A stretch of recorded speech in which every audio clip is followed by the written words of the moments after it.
दोस्तों, मोहब्बत करना है तो उन किताबों से करना सीखो जो आपके सपने को, आपके समाज के सपने को, आपके माँ बाप के सपने को एक ऊंचाई तक ले जाने का काम करे, उसे पूरा करने में सहयोग करे। न कि उस भोजपुरी सिनेमा के पीछे अपना टाइम वेस्ट करो जो आपको, आपके सपने को, आपके माँ बाप के सपने को एक नकारात्मक सोच की ओर ले जाए और आपको आगे बढ़ने से बाधा डाले। इसलिए उम्मीद करते हैं कि आप लोग सभी किताबों पर ध्यान देंगे। किताब एक ऐसा चीज़ है, ऐसा एक साधन है जिसके माध्यम से लोग कुछ भी कर सकते हैं। इसमें वो सारी जानकारियां दी रहती है जो आपको एक अच्छे जीवन जीने में सहायक प्रदान कर सके।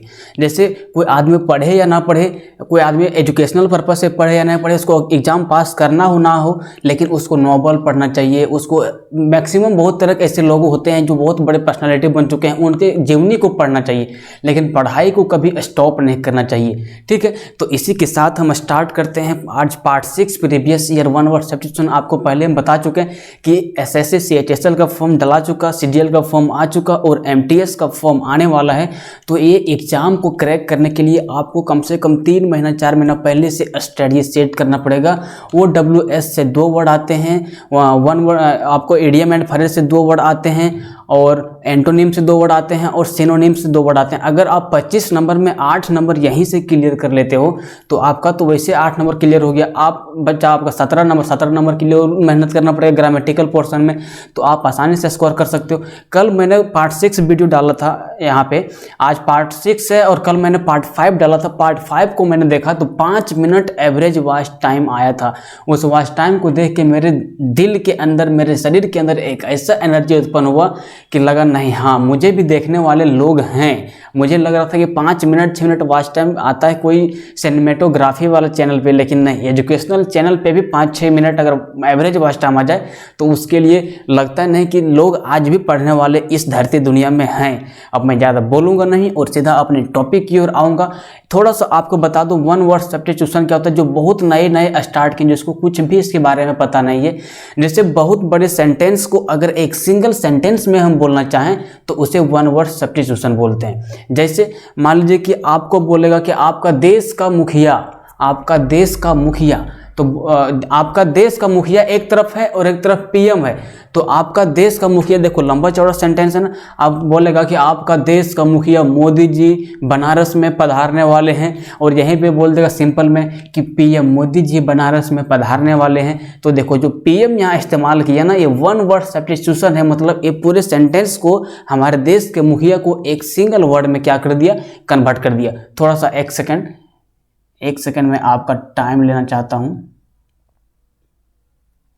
तो उम्मीद करते हैं कि आपको ये बात समझ में आया होगा कि 1 वर्ड सब्स्टिट्यूशन होता क्या है। अब बढ़ते हैं हम लोग सीधा अपने टॉपिक की ओर। अब नंबर 1 में यहाँ पे देखेंगे तो द कॉम्बिनेशन ऑफ अबे इधर का है, तुम जा रहा है। द कॉम्बिनेशन ऑफ 2 और मोर ऑफ एनीथिंग, मतलब इसका मतलब क्या हुआ, आप समझो। इसको पहले बोलते हैं हम लोग सिंगल वर्ड में अमलगमेशन। मतलब किसी भी सब्सटेंस में, किसी भी मिश्रण को बनाने के लिए, मतलब कोई भी चीज़ को बनाने के लिए अगर उसमें 2 या 2 से अधिक पदार्थ को मिला दिए तो वो मिश्रण कहलाता है। जैसे मान लीजिए कि आप घर में शरबत बनाने वाले हो, तो उसमें अगर आप चीनी का मात्रा मिक्स कर दिए, उससे में आप गुड़ का मात्रा मिक्स कर दिए, उससे में आप थोड़ा सा नींबू का मात्रा मिक्स कर दिए, तो ये सब जो आप कर रहे हैं सो क्या कर रहे हैं, आप मिश्रण बनाने का काम कर रहे हैं। ठीक है, तो आपको समझ में आ गया कि द कॉम्बिनेशन ऑफ 2 और मोर ऑफ एनीथिंग, किसी भी चीज़ में 2 या 2 से अधिक चीज़ों का मिश्रण अमलगमेशन कहलाता है। यही चीज़ आपको अगर केमिस्ट्री में भी पूछ देता है, उसमें भी पूछता है कि जिसमें एक हीलियम, एक आपका 80 किसका होता है, Hg पारा एक मिश्रण में हो और कोई एक दूसरा सब्सटेंस मिश्रण में हो, तो उसे इंग्लिश में क्या बोलते हैं, तो उसे हम लोग इंग्लिश में अमलगम बोलते हैं। हम आपको हर एक सब्जेक्ट पर इसलिए कमेंट देता हूँ क्योंकि मैं हर एक सब्जेक्ट पढ़ाता हूँ। इंग्लिश पढ़ाता हूँ, रीजनिंग पढ़ाता हूँ, जीएस पढ़ाता हूँ, आपका मैथ भी पढ़ाता हूँ। इसीलिए मैं आपको सारे टॉपिक को एक साथ क्या करता हूँ, कवर करने का प्रयास करता हूँ। अब देखो ये फर्स्ट आपको समझ में आ गया। अब बढ़ते हैं सेकंड क्या है भैया मेरे। सेकंड है a person who likes to take part in sport other activity for enjoyment. एक ऐसा आदमी, एक ऐसा व्यक्ति जो जिसको वो चीज़ करने का मन नहीं है लेकिन वो शौक से वो काम करता है, जैसे स्पोर्ट खेलने के लिए गया, कहीं तालाब में नहाने के लिए गया, या फिर देखिएगा कोई अगर शहरी आदमी कोई गांव में आता है तो बकरी वगैरह को देखता है या फिर कोई जानवर को देखता है तो उसे अपना गोद में लेता है। तो ये सब क्या, ये सब शौक है लोगों का। तो क्या बोल रहे हैं, a person who likes to take part in sport other activity for enjoyment. एक ऐसा आदमी, एक ऐसा व्यक्ति जो किसी चीज़ में इंटरेस्ट लेता है सिर्फ इंजॉयमेंट के पर्पज से, उस व्यक्ति को हम लोग क्या बोलते हैं, एमेच्योर बोलते हैं, मतलब उसे हम बोलते हैं शौकीन व्यक्ति। ठीक है, अब सेकंड आपको समझ में आ गया। अब बढ़ते हैं थर्ड में। थर्ड आपको क्या बोल रहे दोस्त, थर्ड में बोल रहा है एक्सप्रेसिव ऑफ और एक्साइटिंग सेक्सुअल लव और रोमांस, इसे हम लोग बोलते हैं एमेट्री। अब बात को पहले समझो, इसका मतलब होता है प्रेम उत्पन्न करने वाला।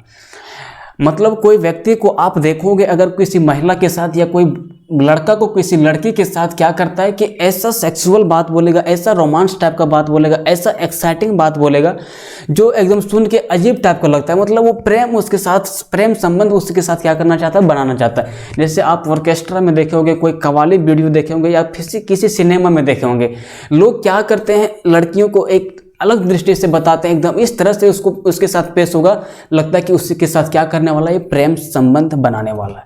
समझ रहे हो ना। तो एक्सप्रेसिव और एक्साइटिंग सेक्सुअल लव और रोमांस को हम लोग बोलते हैं सिंगल वर्ड में क्या, एमेट्री। एक ऐसा आदमी जो किसी के साथ लव, रोमांस और किसी तरह के और एक्साइटिंग बात बोले जिससे उसके अंदर उत्तेजना उत्पन्न हो जाए, उसे हम लोग क्या बोलते हैं, एमेट्री बोलते हैं सिंगल वर्ड में, मतलब प्रेम उत्पन्न करने वाला। ठीक है, अब बढ़ते हैं 4 नंबर वर्ड में। 4 क्या बोल रहा है, 4 में यहाँ अगर आप देखेंगे तो a diplomatic representative in another country, मतलब भारत का, हम अपना देश भारत का एग्जांपल ले रहे हैं कि यहाँ से एक डिप्लोमेटिक रिप्रेजेंटेटिव होता है, यहाँ का एक प्रतिनिधि होता है। जैसे अगर आप अमेरिका घूमने गए, अगर आप कनाडा घूमने गए, अगर आप जापान घूमने गए, इंग्लैंड घूमने गए, कहीं भी आप घूमने जाते हो तो वहाँ पे हमारे देश का एक दूत बैठा रहता है जो आपकी सारी समस्याओं को सुनता है। उसे हम लोग बोलते हैं इंग्लिश में सिंगल वर्ड में एम्बेसडर बोलते हैं। आपको इतना लंबा कभी नहीं बोलना है कि ये diplomatic representative in another country, ये आपको पूरा नहीं बोलना, आपको सीधा बोलना है कि एम्बेसडर। इससे आपको मैं एक क्वेश्चन पूछता हूं कि अभी हमारे देश के अभी अमेरिका में हमारे देश के राजदूत कौन है, मतलब दूत कौन है, आपको कमेंट बॉक्स में बताना है। ठीक है, तो आपको समझ में आ गया कि a diplomatic representative in another country that's called ambassador, मतलब दूत। ठीक है, अब बढ़ते हैं नेक्स्ट में। नेक्स्ट आपके पास है क्वेश्चन नंबर 5 में, able to use both the hands equally well. ऐसा आदमी, ऐसा इंसान, ऐसा मानव जो अपने दोनों हाथों को एक बराबर, मतलब एक जैसा, जितना इस हाथ से वो काम कर सकता है इतना ये भी हाथ से काम कर सकता है, उस व्यक्ति को हम सिंगल वर्ड में अगर बोलना चाहें तो उससे क्या बोलेंगे दोस्त, तो उसे हम लोग बोलेंगे एम्बीडेक्स्ट्रस, मतलब उभय हस्त, जिसका दोनों हाथ इक्वली काम करे, दोनों हाथ से वो आसानी से काम कर सके, जितना उसको इस हाथ में पावर है उतना उसको इस हाथ में भी पावर है, उसे हम लोग बोलते हैं सिंगल वर्ड में क्या, एम्बीडेक्स्ट्रस, मतलब दोनों हाथ का कुशलता से उपयोग। एक बात मैं आपको बता देना चाहता हूँ, अगर इसका आपको PDF चाहिए तो हमारे टेलीग्राम चैनल, आपको यहाँ पे ये लिंक दिख रहा होगा, ये मेरा टेलीग्राम चैनल है और इसको मैं कमेंट बॉक्स में पिन कर दूंगा। सेम टू सेम इसी तरह आपको वहाँ PDF मिल जाएगा, या फिर आप सर्च कीजिएगा टेलीग्राम में पिंटू क्लासेस पटना। ठीक है, तो वहाँ जिस तरह से यहाँ पे आपको PDF दिख रहा है उसी तरह से आपको वहाँ भी PDF मिल जाएगा, तो आपको समझने में और आपको PDF लेने में किसी भी तरह का परेशानी नहीं होगा। ठीक है, अब आते हैं सीधा हम लोग अपने टॉपिक की ओर। आपको ये समझ में आ गया, एक सेकेंड, हाँ, कि able to use both the hands equally well efficiently, मतलब उसको बोलते हैं हम लोग एम्बीडेक्स्ट्रस। अब बढ़ते हैं 6 नंबर में। 6 आपको क्या बोल रहा है, that can be understood in more than one way, मतलब एक ऐसा सवाल, एक ऐसा क्वेश्चन या फिर एक ऐसा पॉइंट या फिर एक ऐसा डिस्कशन जो एक बार में किसी आदमी को समझ में ना आए, उसको बार बार वो पढ़े तब उसको वो चीज़ समझ में आए, उस चीज़ को हम लोग अगर सिंगल वर्ड में बोलना चाहें तो उससे हम बोलेंगे एम्बिगुअस, मतलब अस्पष्ट। मान लीजिए कि आपको ये चीज़ कुछ पढ़ना है, इस पेज में कुछ पढ़ना है, ये पेज में अगर आप एक बार में पढ़ोगे समझ में नहीं आएगा, दूसरा बार में पढ़ोगे समझ में नहीं आया, तो आप कहोगे अरे भैया ये एम्बिगुअस चीज़ है, ये मुझे समझ में एक बार में आया नहीं। कोई टॉपिक ऐसा होता है, जैसे इंजीनियरिंग का कुछ टॉपिक होता है, 12th का साइंस का कुछ सेक्शन होता है, जो लड़का 50 बार पढ़ेगा लेकिन उसको समझ में नहीं आएगा, तो वहाँ वो कौन सा वर्ड का इस्तेमाल करेगा, तो वहाँ पे इस्तेमाल करेगा वो एम्बिगुअस का, मतलब अस्पष्ट का। मुझे स्पष्ट कुछ नज़र आ ही नहीं रहा है, ठीक है।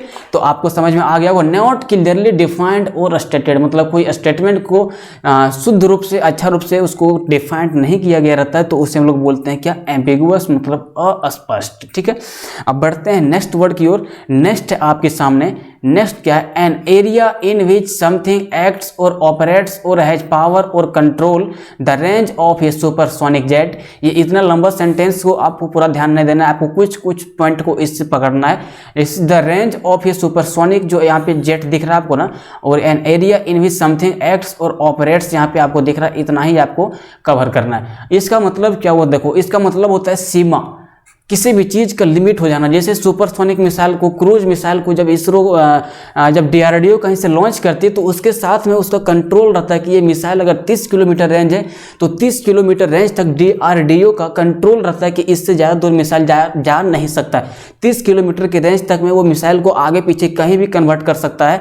वही यहाँ पे बोल रहा है कि an area in which something, एक ऐसा एरिया जहाँ पे किसी चीज़ को एक्ट किया जा सके, ऑपरेट्स किया जा सके, और हैज पावर और कंट्रोल, और उसके पास पावर हो उस चीज को कंट्रोल करने के लिए या उस मिसाइल को कंट्रोल करने के लिए। और देखो यहाँ पे सिंगल वर्ड में एक थोड़ा सा इसका हिंट दे दिया है, the range of A supersonic jet that's called ambit, मतलब सीमा, मतलब लिमिट, ठीक है।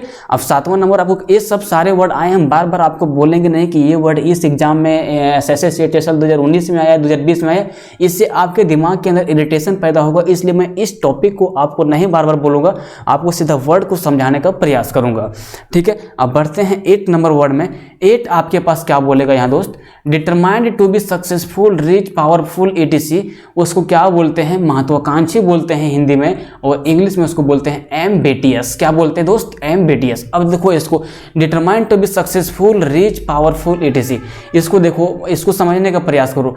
मतलब ऐसे इंसान के बारे में यहाँ बात करना चाह रहा है जो सक्सेसफुल है, जो अपने आप में पूरी तरह से फुलफिल है, अमीर है, पावरफुल है, थोड़ा शक्तिशाली है। उस आदमी को लोग एक अलग दृष्टि से देखते हैं, उसको एक अलग रेपुटेशन से देखते हैं, उसे एक महत्वाकांक्षी के रूप में देखते हैं। उसे सिंगल वर्ड में अगर हम कहना चाहें तो उसे एक एम्बिटियस के रूप में देखना चाहते हैं लोग, ठीक है। तो आपको समझ में आ गया होगा कि determined to be successful, rich, powerful, etc को हम लोग क्या बोलते हैं, एम्बिटियस बोलते हैं, ठीक है। अब बढ़ते हैं 9 नंबर वर्ड में। 9 आपको क्या बोल रहा है, 9 बोल रहा है हैविंग और showing both good and bad feeling. एक ऐसे इंसान के बारे में बात करना चाह रहा है जो बैड फीलिंग को भी और गुड फीलिंग को भी, दोनों को अपने आप में समायोजित करके रखे। जैसे मान लीजिए उसको किसी तरह का दर्द का महसूस हो तो वो दर्द का महसूस करे, अगर किसी तरह का खुशी का महसूस हो तो वो खुशी का महसूस करे, मतलब किसी भी तरह का सिचुएशन उसके आए वो उसी सिचुएशन की तरफ महसूस करे। उस आदमी को बोलते हैं उभय भावी। उभय जहाँ आ गया मतलब उभय का मतलब होता है दोनों, इसको कॉमन बोलते हैं। इस तरह बहुत आदमी को समझे नहीं आता कि उभय होता क्या। तो जो आदमी दोनों बैड फीलिंग को भी, गुड फीलिंग को भी, घटिया से घटिया फीलिंग को भी, अच्छा से अच्छा फीलिंग को भी, हर तरह के फीलिंग को अपने अंदर समायोजित करके रखता है, उसे हम लोग क्या बोलते हैं, एम्बिवैलेंट बोलते हैं। क्या बोलते हैं, एम्बिवैलेंट, ठीक है। अब बढ़ते हैं नेक्स्ट 10 नंबर वर्ड में, और ये लास्ट नंबर वर्ड है, और फिर से आपको कल पार्ट 7 करवाने वाले हैं, तो आपको वीडियो को शुरू से अंत तक देखना है, कहीं भी स्किप नहीं करना है और एग्जाम को क्रैक करके आना है। अब देखो क्वेश्चन नंबर 10 यहाँ पे क्या बोल रहा है, something that is very pleasant to eat. मतलब क्या हो रहा है कि एक ऐसे इंसान की बात कर रहा है कि जिसको कुछ चीज़ें खाने में बहुत मज़ेदार लगे, उसको वो आसानी से खा सके, बहुत रोमांस के साथ उसको खाए, उस व्यक्ति को या उस चीज़ को हम लोग क्या बोलते हैं, एम्ब्रोसिया बोलते हैं। जैसे आपको मिल जाए चिकन, या फिर आपको मिल जाए मटन, या फिर आपको मिल जाए पनीर, या फिर आपको ऐसा चीज़ मिले जब आपने कभी खाया नहीं है तो आप बोलोगे भाई आज मुझे तो अमृत मिल गया। उसी को हम लोग एक वर्ड में अगर पिरोना चाहें, एक सिंगल वर्ड में उससे बोलना चाहें तो बोलेंगे आप एम्ब्रोसिया। क्या बोलेंगे दोस्त, एम्ब्रोसिया। इसका मतलब क्या होता है, अमृत होता है। तो इस तरह से 10 वर्ड कंप्लीट होता है। और आज के सेशन में इतना ही, मिलते हैं कल, तब तक के लिए जय हिंद, जय भारत। जहां भी रहिए खुश रहिए, मस्त रहिए।